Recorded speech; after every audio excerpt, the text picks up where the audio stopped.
जा करके जिस समय जंगल में पहुंचे हैं वो हिरन मानो अपने शरीर को बचा करके काफी दूर निकल गया हो। सुधम्न कुमार जा करके पहुंचे हैं अंबिका विपिन के करीब में। अंबिका विपिन के करीब में जैसे ही पहुंचे हैं, सुधम्न कुमार जैसे ही उस अंबिका विपिन में कदम रखा है, जैसे ही पैर रखा, सुधम्न कुमार पुरुष थे, स्त्री बन गए। देखो ऐसा कैसे हो गया। देखो जो ये अंबिका विपिन था ना, ये भोले बाबा ने इसे श्राप दिया था। क्यों दिया था तो देख लेते हैं जल्दी जल्दी में।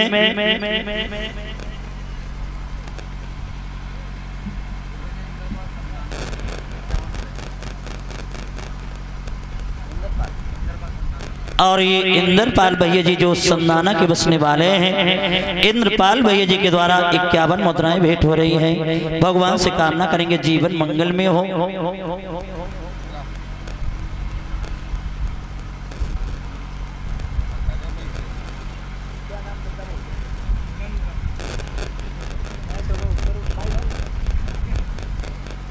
और ये नंदराम दादा जी जो महंगे खेड़ा के बसने वाले हैं, भगवान से कामना करेंगे दादा जी का जीवन मंगल में हो। जो नंदराम दादा जी के द्वारा जो ये भगवान के दरबार में 101 मुद्राओं की भेंट समर्पित हो रही है, भगवान से कामना करेंगे जीवन मंगल में हो। मेरे भैया एक बार भोले बाबा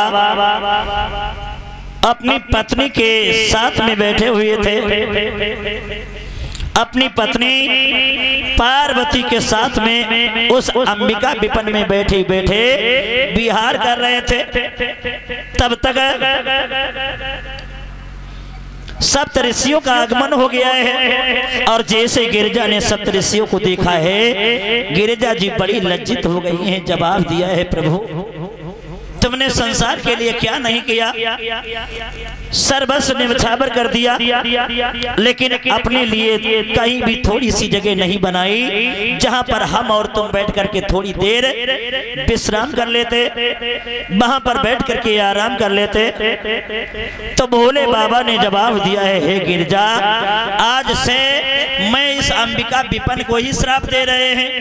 इसमें अगर कोई भी पुरुष आएगा तो वो पुरुष नहीं बल्कि वो स्त्री बन जाएगा। ये भगवान भोले बाबा का श्राप लगा हुआ था अंबिका विपिन को। और उसी अंबिका विपिन में श्री सुधम्न कुमार पहुंच गए हैं। और जैसे ही अंबिका विपिन में कदम रखा, सुधम्न कुमार पुरुष थे, स्त्री बन गए। जैसे ही स्त्री बने हैं, सुधम्न कुमार ने अपने बदन को देखा है, मन ही मन में सोचने लगे ये क्या हुआ, ये क्या हुआ। घर में जाएंगे,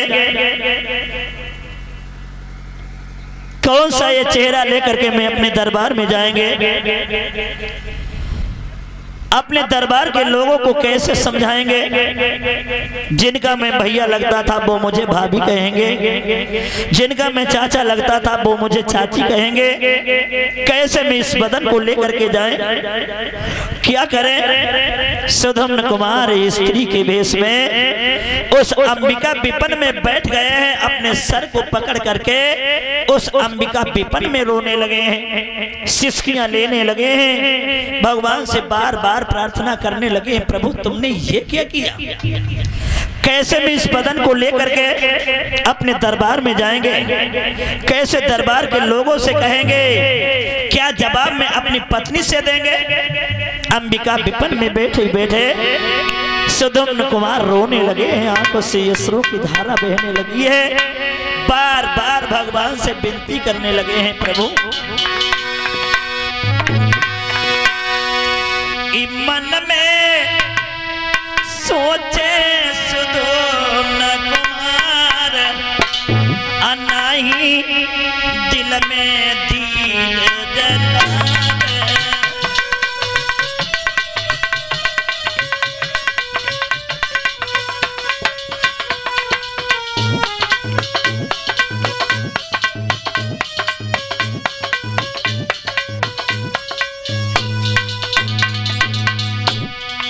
अंबिका विपन में बैठ गए हैं, अपने सर को पकड़ करके रोने लगते हैं, बेहोश हो जाते हैं, रोते ही रोते होश आ जाता है, फिर रोने लगते हैं। दशा देखी नहीं जाती है, मन में सोचते हैं जाएं तो कहाँ जाएं, अपने मन की सुनाएं तो किसको सुनाएं, कौन मेरी सुन सकता है। आहा सुदम्न कुमार रो रहे हैं, मन में सोचे सुदम्न कुमार बेला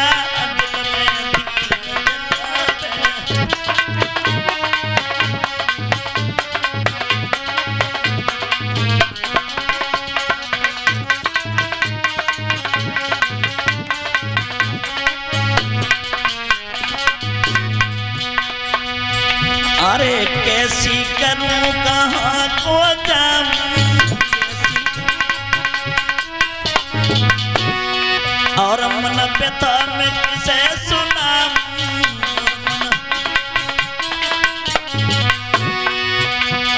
अरे गिरी उठ के खाम बचानी देना, दिल में तीर चला दे।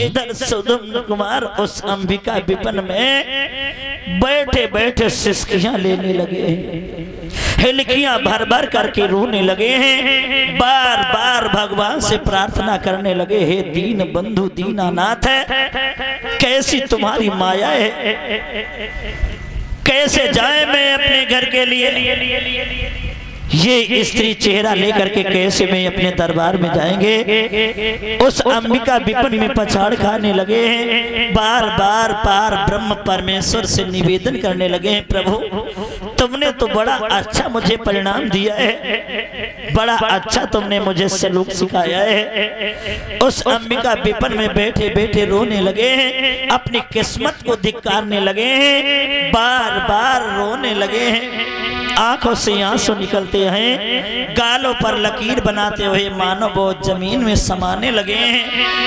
ऐसा ही नहीं,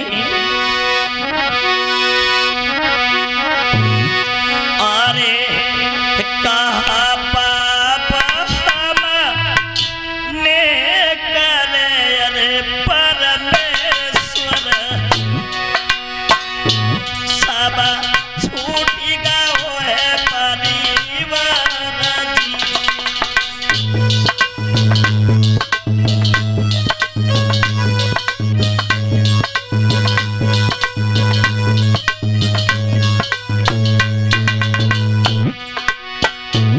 उस अंबिका विपन में बैठे बैठे सिसकियां भरने लगे हैं, हिलकियां भर भर करके रो रहे हैं। सुदम्न कुमार अरे कहा पापा हमने करे, सब छूट गया है परिवार।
उस अंबिका विपन में पछाड़ खा रहे हैं और इधर काफी समय व्यतीत हो गया।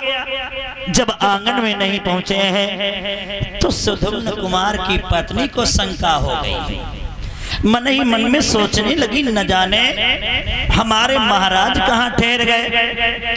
जैसे संध्या के 4 बजते थे वैसे मेरे करीब में आ जाया करते थे, लेकिन आज 4 दिन व्यतीत हो गए, मेरे महाराज मेरे करीब क्यों नहीं आए, मेरे पास में क्यों नहीं आए।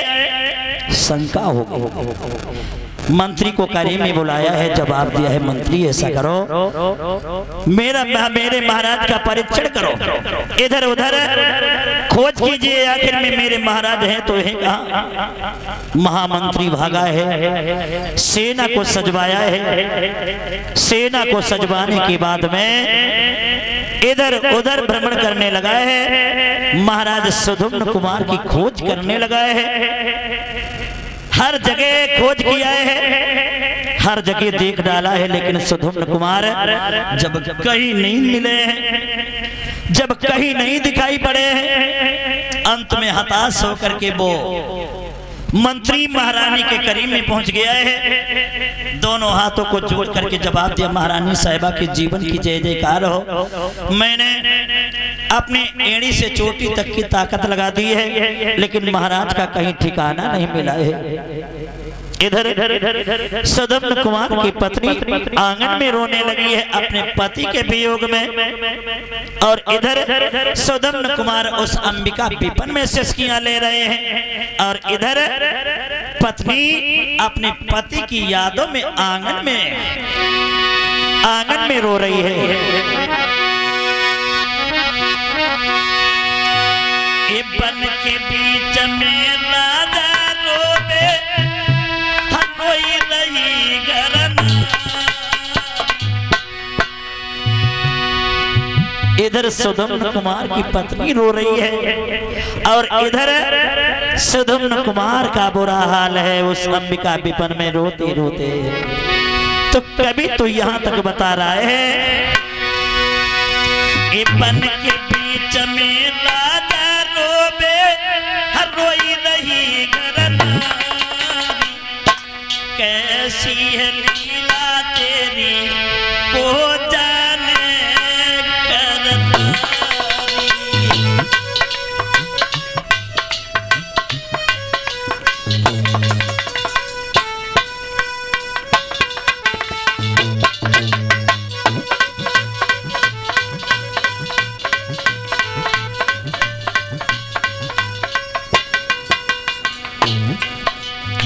दशा तो बनी है, एक दूसरे के लिए तड़प रहे हैं, सिसकियां ले रहे हैं। सुधुम्न कुमार बाग में पछाड़े खा रहे हैं। सुधुम्न कुमार की पत्नी जो है पति के वियोग में आंगन में तड़प रही है।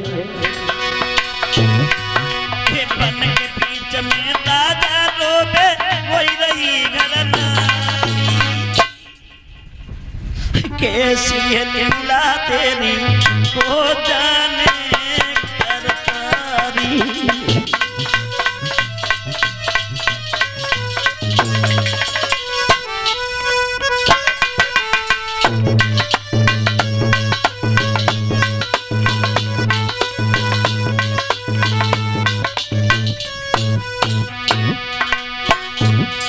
ये तड़फड़ाई बिल खाए कहाँ घूम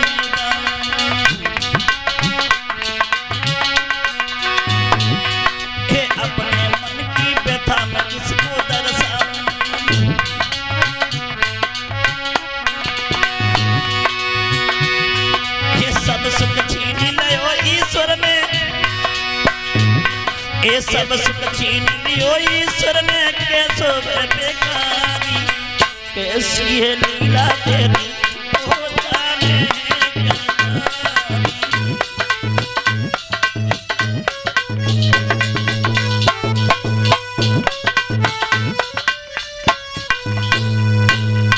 इधर मेरे भाइयों आंगन में पत्नी सिसक रही है और जंगल में सदम कुमार हेल किया ले रहे।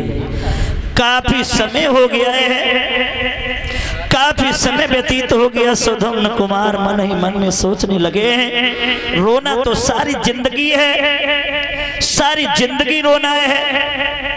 आगे बढ़े, हो सकता है कोई न कोई मिल जाए तो मेरी समस्या का समाधान हो जाए। मेरे भैया सदम कुमार आगे बढ़े हैं, एक कुटिया दिखाई पड़ गई। कुटिया के करीब में पहुंचे हैं, लेकिन वो कुटिया किसकी थी? श्री सुखदेव जी समझा रहे हैं ये कुटिया बुद्ध महाराज की थी।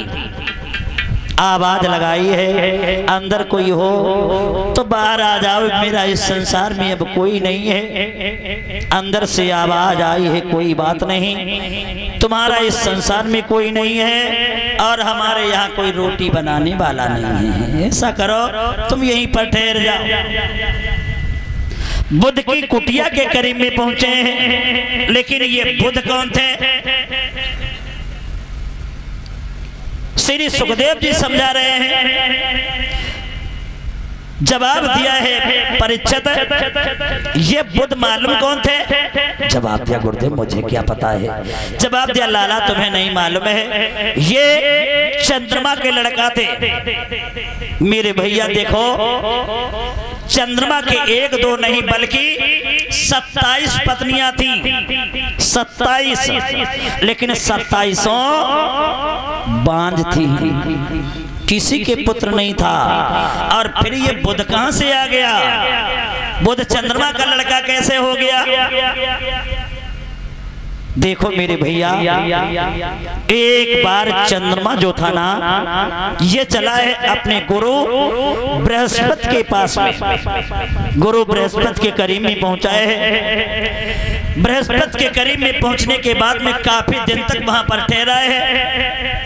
काफी दिन तक ठहरने के बाद में जब वहां से वापस हुआ है, जैसे ही अपने धाम के लिए चलने लगा है, गुरु बृहस्पति की पत्नी का नाम था तारा। तारा ने जैसे ही चंद्रमा की सूरत को देखा है, जैसे चंद्रमा की तंदुरुस्ती को देखा है, बार बार बलिहार होने लगी है, बार बार मन में सोचने लगी है, काश मेरी शादी इस चंद्रमा के साथ में हो जाती तो मेरे जिंदगी में 4 चांद लग जाते।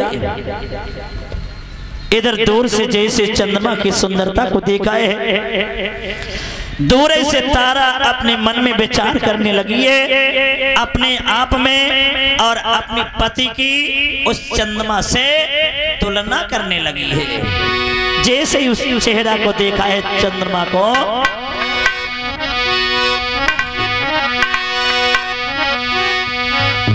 मन में सोची उठी नारी, आए मन के न मिले भरतारी।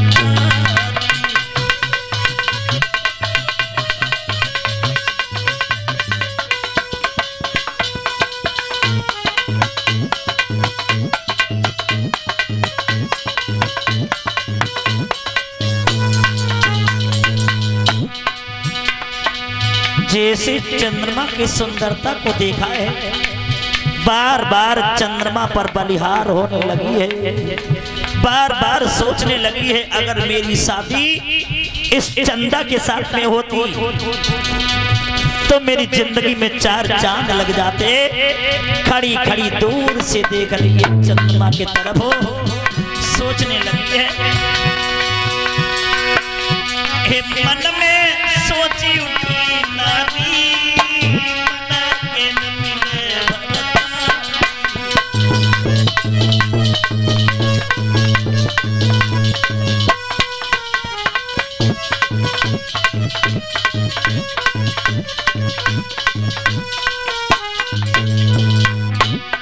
सोच रही है, अरे मैं गोरी पति कन्या लगा के,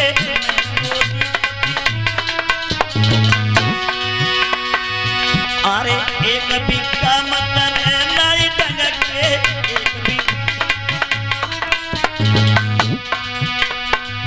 कहा मैं, कहा हमारे पति मेरी तरफ देखो, उनकी तरफ देखो, यही मालूम पड़ता है बगुले के पास में कौवा बैठा हो। इतनी तो सुंदरता में अंतर है।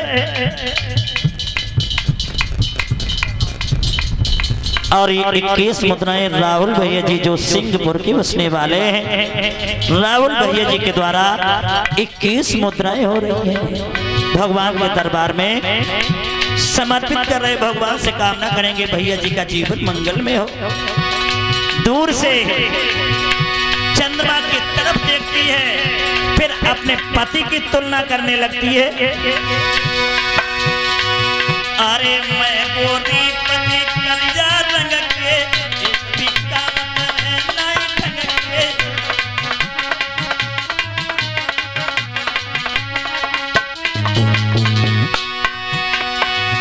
अरे नहीं मिले पति मोई मन के, मैं हूँ सुंदर नारी मन के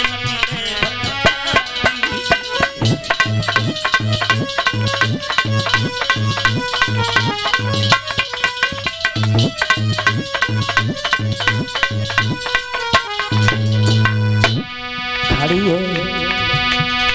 चंद्रमा के चेहरा से तारा की नजर नहीं हट रही है, बार बार यही सोच रही है क्या करूं, क्या करूं, कैसे चंदा से अपने दिल की बातें कहूं। फिर बुद्धि में बात आई है, अरे कहो व्रत कैसे लंबा जी, अरे कहो व्रत कैसे लंबा जी, अरे संग जात तो लगत पिताजी,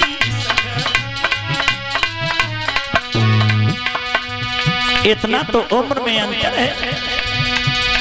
जहां कहीं साथ में जाती हूं तो पति नहीं बल्कि पिता जैसे लगते हैं। अरे कहा देखी मेरी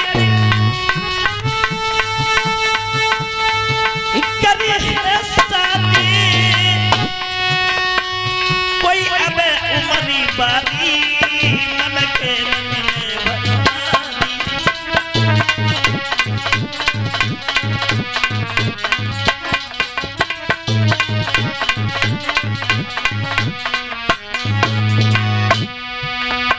लेकिन एक कवि तो ये बता रहा है, एक कवि तो ये लिख रहा है,